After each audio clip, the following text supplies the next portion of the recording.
Mag-isa tayo ng Chinese spinach.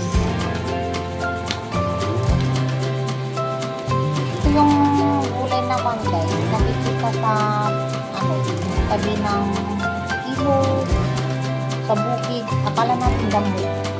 Gulay pala sa kanila. Pero sa atin, meron na ulam nito. Pero kami, hindi pa namin nasubukan sa aming bahay. Meron sa atin ito guys. Kaya lang ito, itinatanim doon, tumutubo. Akala natin, yung mga bitaw na alam na, ay na damo. Yung damo, hindi ligaw. Akala natin, damo lang na ulam pa lang. Kaya bagong dating ako dito, sabi ko, damo to ba naman yung kutsilo ko guys, so hindi na kahiwa masarap ito. Sarap lagyan din ng karne ng baka,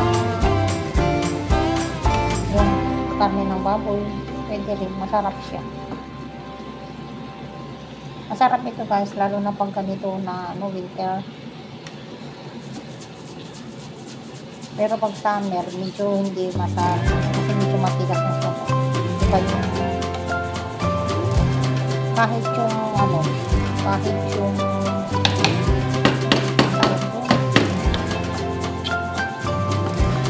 labanos pagka summer, iba yung niya. Pag winter, masarap. Kasi pag summer, parang meron sa loob. Tawag ko. Basta, meron. Labanos mustasa. Ganito lang ako mag-load dito guys ng gulay. Dito lang sa bawang. Bihira lang magkano. Ay, karne. Ito ang ulam namin ng alaga ko.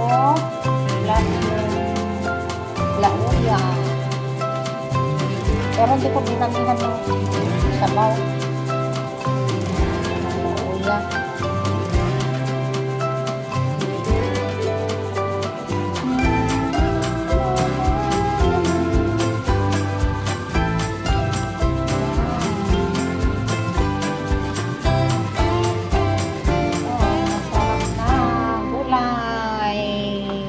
Masustansya pa.